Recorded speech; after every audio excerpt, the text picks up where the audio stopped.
Pois olha, a entrevistada de hoje tem 2 T's no sobrenome. Nasceu em Caconde, mas ela precisa receber o título Poços Caldense.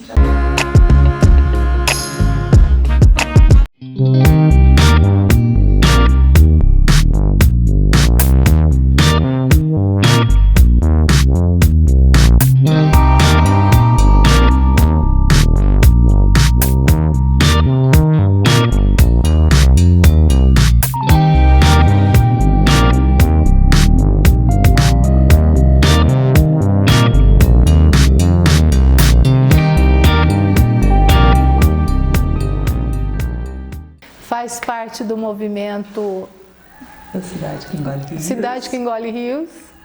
É barraqueira quando precisa, faz parte do Condefate. Agora, né? Cidade que Engole Rios. Vamos ver. Vamos lá. E outra coisa, ela nasceu em Caconde, mas veio para Poços bebezinha, então ela já merece aí o título de Poços Caldense. Fica aí o convite para todos os vereadores. A nossa amiga aqui, Adriane Mates, é professora da PUC há 26 anos, gente. 22. 22? Ah, você é de humanas. Ainda bem que eu sou de humanas, não sou de exatas. Oh, Deus. A mãe da Anitta e do Roberto. Do Roberto.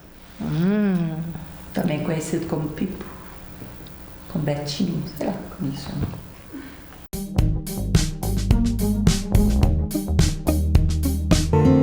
A Farmácia Santa Cecília é referência em manipulação em Poços de Caldas.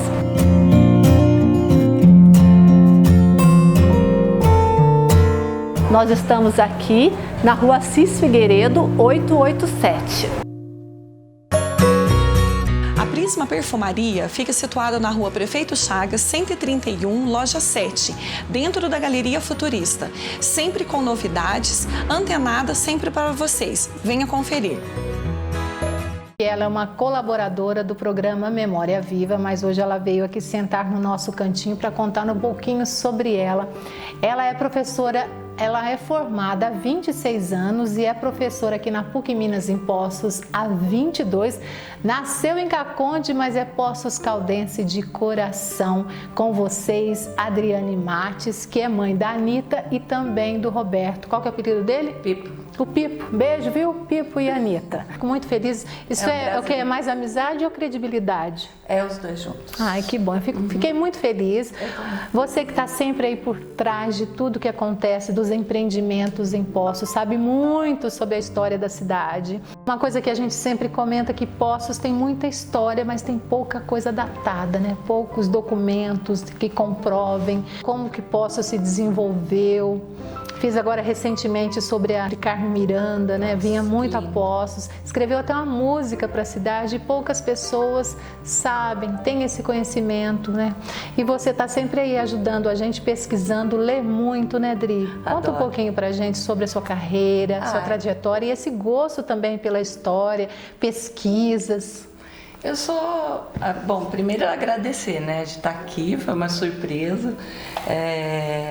É sempre muito bom estar com você, porque são sempre programas ótimos, né? A gente troca a bola muito legal, então é muito gostoso. Mas essa coisa com a história, é muito mais um encantamento com a cidade, né? Com todas as cidades, eu adoro. E a gente gosta disso também, né? Nossa, eu me encanto. Eu me encanto com história, eu me encanto...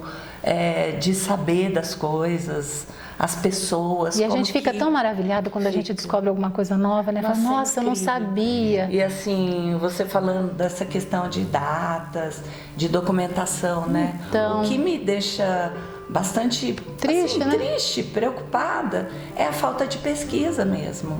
E eu acho que a falta de interesse pela história, mas essa falta de interesse é porque não se divulga, né? Então o que a gente vê é que a falta de pesquisa é porque não se tem isso como uma cultura, né? Algo que você cultiva, que passe adiante, né? Que comece com as crianças dentro das escolas. A prova disso foi o Memória Viva que nós fizemos com Assis Figueiredo. Ele, na época, ele já era um visionário, né? Então tudo que ele fazia, ele fotografava, ele filmava. Então, hoje a gente vai no Museu Histórico e Geográfico de Foz, a gente fica até triste. Tem pouca coisa lá. A gente tinha muitos... A gente vai vendo o quanto essa cultura de cultuar mesmo o homem. Valorizar, de escrever, de pesquisar sobre o que somos, né? De onde viemos. Então, isso é uma questão que eu acho que está muito claro nessa forma da educação atual. Né? Então, eu acho que vem nesse desmonte da cultura nacional. E outra coisa, a gente sai às ruas às vezes para entrevistar as pessoas, ninguém sabe quem foi, o que ele fez, né? Os próprios gestores, né? Não sabem muito, né? Não tem essa cultura de divulgação, né? E até no sentido da palavra cultivo mesmo, sabe? Cultivar a identidade, aquilo que nós somos e de onde viemos, né? E é muito engraçado porque as pessoas, quando viajam, vão para fora do país, ficam encantados com a cultura dos outros, né? E não lembramos que temos uma bela cultura. Porque tá tudo ali na mão, né? Sim. Tudo que você tem tá escrito. E porque você está disposto a olhar o outro. E é muito diferente do que acontece com a gente, né? Então, se a gente vai ver um currículo escolar, né, a gente vai ver isso tudo apostilado, não tem problema de estar na apostila, mas que tem ali uma inserção local, que tem ali uma inserção da história da cidade, dos personagens que passaram e construíram essa cidade. Então, isso é muito importante. Eu me baseava muito, quando eu fazia as minhas pesquisas, na dona Nilza Megali. Mas ela se foi, né? Ela deixou os livros, né? O seu Caio também, que participou ativamente do museu, né? Assim como outros, né? Que também já se foram. E muitos já estão doentes, e isso preocupa a gente. Sim. Que tem esse olhar diferenciado para a nossa cultura, para a nossa história, né? Porque Poços, ela só é o que é hoje graças a tudo que aconteceu lá no passado, a descoberta das águas, depois vieram os cassinos, né? A cidade toda planejada. Tem muita gente que chega aqui em Poços que nem sabe de tudo isso, né? E não é passado. Não é passado. Porque também as pessoas daqui não sabem. Porque também não é passado. E é isso que eu falo do cultivo, né? Do cultivar. Sabe aquela aguinha que você joga na planta e você vai cultuando isso, né? É tão bonito esse cuidado. E assim as pessoas têm uma cultura a gente devia ser com as crianças. Viajar, né? Trazer tanta riqueza de fora e não valorizar o que a gente tem. Não conhece o que é. Né? É uma anulação mesmo das pessoas e da nossa história. Eu acho que o teu programa ele tem esse compromisso do resgate, da divulgação, desse compartilhar a história. E eu acho que isso é fundamental, é de extrema importância, né? E hoje você lá na PUC também, você tem um papel muito importante, porque você dá aula também de história. Você fala sobre alguns patrimônios históricos que a gente tem em Poços de Caldas, culturais também, que poucos são preservados, né, Adri? Você briga muito. Você participa também do movimento da cidade que engole rios, né? Que também é uma luta. E são pessoas simples, né, rotineiras da cidade. E você acha que está enxugando? Que lutam parece que a gente fica enxugando gelo, né? Que a gente fica assim, olha, acorda, está acontecendo isso na cidade. E ninguém toma conhecimento, as autoridades não estão nem aí para isso. Ou o plano deles é outro, né? Eu acho que faz parte, eu acho que na história do mundo a gente sempre vê as dualidades, né? Sempre tem dois pesos. Hoje mesmo na aula eu estava falando sobre isso. O quanto a gente consegue perceber grupos que lutam, né? Tanto por um lado quanto por outro. Não tem a verdade absoluta, não existe, né? Mas existe o tempo, né? Então eu acho que faz parte da nossa vivência lutar por aquilo que a gente acredita, assim como os outros lutam por coisas que a gente não acredita, né? Mas é a função deles, assim como é a função nossa. Então, essa dualidade sempre vai acontecer na sociedade. E os alunos devem ficar maravilhados. Professora querida, né? Então, hoje fui convidada a ser. Olha que gracinha, acho tão lindo isso. Eu queria que ela fosse minha professora, gente. Né, Dri? Porque assim, você interage com os alunos, você tem assim, o teu comportamento é jovem, você interage com eles, você brinca com eles. Isso é muito bacana, né? Porque saiu daquela coisa do quadradinho, né? Hoje em dia os alunos querem muito mais do que isso. É porque eu entendo o conhecimento, Lud, não como uma simplesmente passar o repertório e aquele conteúdo necessário. Isso é fundamental. Só o didático, né? O necessário, aquilo que vem na ementa. O conteúdo, ele é a nossa base, é o que a gente segue. Mas o que fica como conhecimento é a emoção. É a vivência. É aquilo que te toca. Então, você não vai lembrar quanto você tirou na prova, mas você lembra o quanto você ficou feliz em descobrir alguma coisa. Então, aquilo te tocou. Aí é o conhecimento. A hora que você experimenta, quando você se apaixona por aquilo, uma sensação, aquilo te marca. E aí você vai levar isso. E você sempre quis ser? Nunca. Não. Como é que surgiu assim, a ideia de você ser arquiteta depois da aula? Então, na verdade, nunca pensei, Você teve algum exemplo na vida, na carreira? Não, eu queria ser arqueóloga. Olha. Assim, meu sonho, porque eu sempre gostei muito de terra. Eu sempre gostei muito de buscar origens. Assim, eu lia muitos livrinhos de história, meu pai, minha mãe sempre incentivaram muito. Então, eu gosto disso. E sempre conversei muito com gente mais velha. Eu adoro isso. Eu também. Então, essa coisa do contar história, tudo, né? E quando eu resolvi, porque a gente é muito nova, né? Quando vai prestar um vestibular, com 17 anos, você não sabe de nada. E aí eu peguei o guia do estudante e realmente a arqueologia era uma coisa que me encantava. Mas a faculdade era muito longe, era Rio de Janeiro, minha mãe não deixou. E logo, assim, a próxima palavra era arquitetura. E aí eu falei assim, nossa, eu acho que deve ser interessante. Deve ser bom. E eu sempre gostei de desenhar, sempre registrei tudo.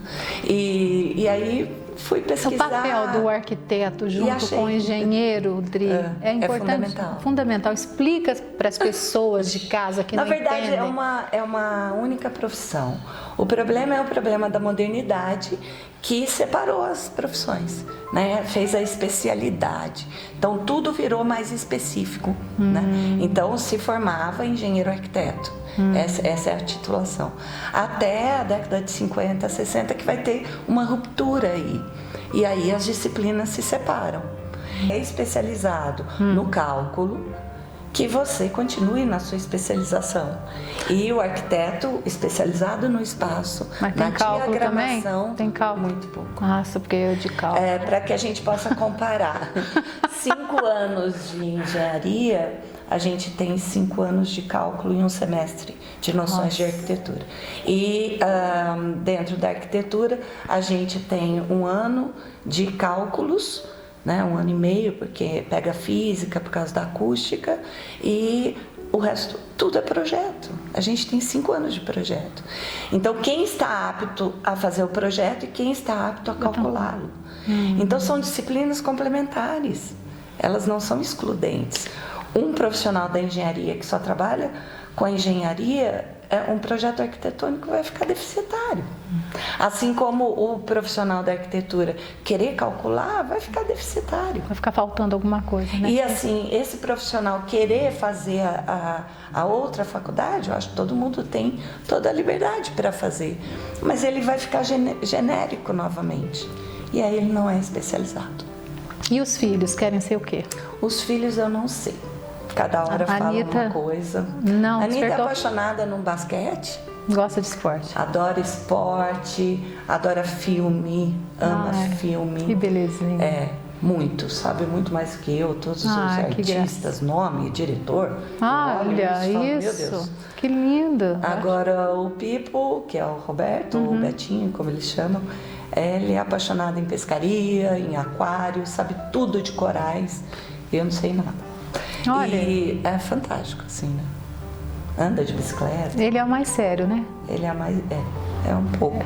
Não muito. Assim. Não muito, né? Muito bem. Para a gente finalizar, vamos falar do incêndio que ocorreu recentemente lá. A gente fala nessa questão do descaso, né? De uma coisa que já vem há antes. Isso é dolorido. Há décadas, né? É dolorido porque é um símbolo que não representa mais. Né? Representa para alguns, e aí é muito bonito você ver as pessoas falarem da memória do Conde Prates, né? E assim, fantástico. Quem foi ele? Então, o Conde Prates foi uma personalidade nacional, né? Na verdade, é por causa do Conde Prates que a gente tem o ramal chegando até Poços, né? Ele vai ser um dos acionistas das redes ferroviárias brasileiras. Ele está em contato com os Matarazzo, né? Com o Martinelli também. Facilitou bem, né? Sim, ele é acionista. Ele faz parte dessa elite, né? Do século XIX. E ele comprou essa casa para ele vir, né, passar. Veraneio, porque aqui passar temporadas. É o veraneio, e aí ele vai fazer esse chalé. O chalé, graças a Deus, a gente conseguiu fazer várias documentações, então a reconstrução é muito simples, tanto externa quanto interna. A gente tem registros de tudo, medições de tudo. Então o tombamento fez um trabalho. Então ele foi tombado muito bonito. Há 3 anos, em 2016, pouquíssimo tempo, né? E foi vendido também recentemente, foi vendido, né? Aliás, foi um tempo bastante grande, né? Dessa negociação. Eu não sei muito ao certo, mas também era uma sugestão que a prefeitura se apropriasse desse bem, né? Porque, justamente por causa do valor simbólico, representativo da sociedade, da origem da cidade. E a ideia é que fosse construído o empreendimento e preservasse o casarão, né? Sim, isso já está no edital, no dossiê de tombamento. É previsto tudo que pode ser demolido, tudo que deve ser restaurado, tudo que deve ser analisado. Então, isto está totalmente previsto, regimentado, legalizado, né? Então, com conhecimento tanto do proprietário anterior quanto do atual, isso também é registrado, né? Dentro dos pareceres legais. E é muito triste, sim, acontecer o incêndio, mas eu falo, teu programa mesmo, né? Memória viva. A memória é viva. A gente é preservar, né? Aquilo que a gente tem. Eu né? acho que é um momento especial, apesar de ser um choque, né? O incêndio, mas é um momento especial que todos olham para ele. E faltava esse olhar, né? Só que não tem que olhar com esse olhar de caridade, no sentido de, acabou. Não. É a possibilidade do recomeço.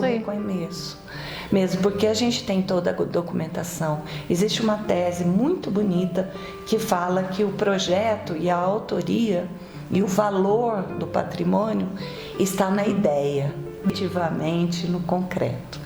É lógico que ele precisa ser concretizado, né? Que é a construção em si.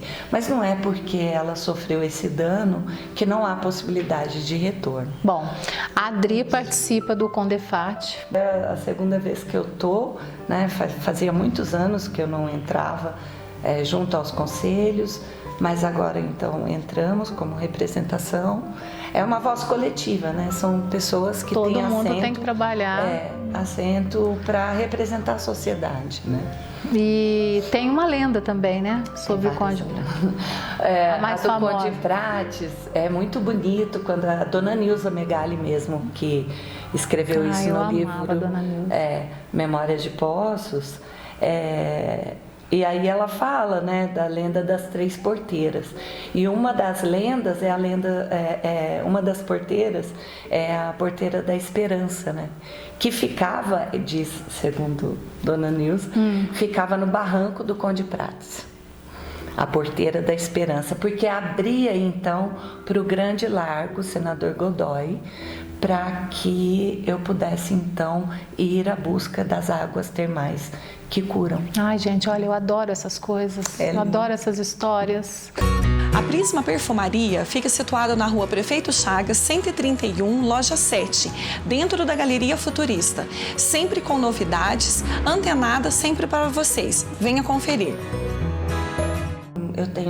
Eu tenho grandes mestres, né? Graças a Deus tive a oportunidade de ter bons professores, tanto aqui na cidade, né? No Pelicano, professor Hugo, né? Tem vários outros professores que me ajudaram nessa investigação, né? Esse encantamento pela descoberta e pelo conhecimento, né? E outros mestres que a gente vai descobrindo pela vida. Então, tem um autor que eu sou muito apaixonada e leio muito, é Milton Santos, um geógrafo. Infelizmente já não está entre nós fisicamente, mas ele está presente em tudo que ele deixou escrito e registrado. E o Milton Santos fala que você só entende um lugar e um espaço quando você o experimenta na totalidade. Então, você precisa sentir, você precisa andar, você precisa cheirar, você precisa sentir esse ar, essa atmosfera. E a sala de aula não proporciona isso. Não. Então, a gente tem que ir para fora, né? Precisa experimentar a cidade, precisa vivenciar a história, precisa olhar o lugar, entender o monumento, a homenagem que se faz a uma pessoa.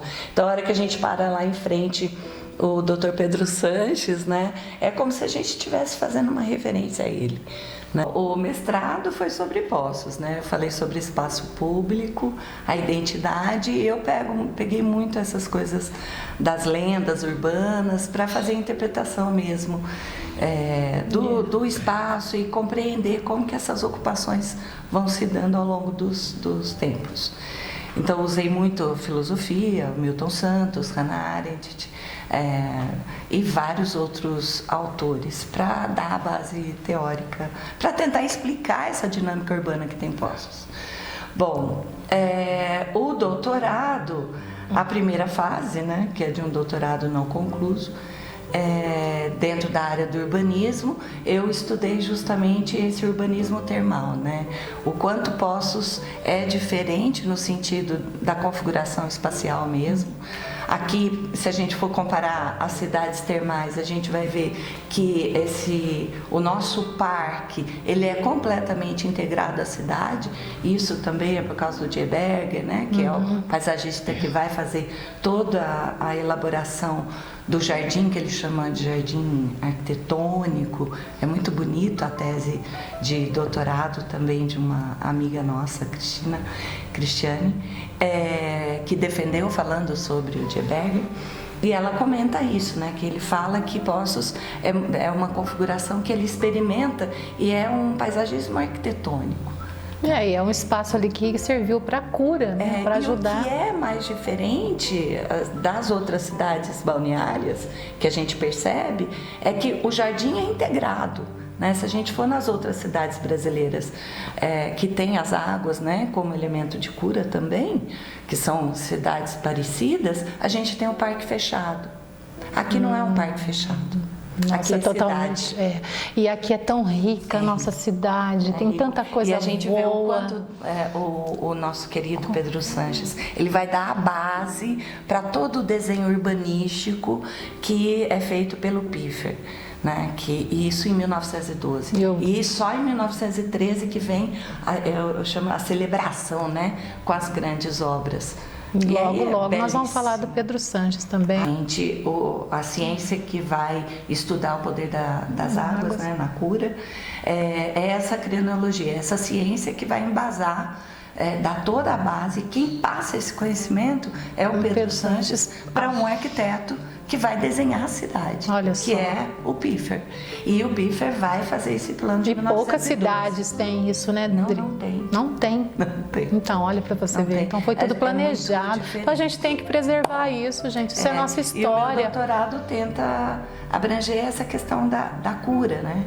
A crença pela cura através da água e também a crença pela cura pelo espírito. Então, eu também estou olhando os morros, né, com os templos sagrados, e aí representado pela Igreja Católica, mas não só esse espaço representado pelo catolicismo, mas sim a crença e todas as festas e celebrações que vão acontecer fora desse espaço da água, né? As festas, os encontros, mas que tem tudo a congada, interligação, né? Uma coisa com a outra, né, André? Os congos, olha, aquela festa de São Benedito, o espaço que é ocupado pela procissão, a ligação entre as várias crenças.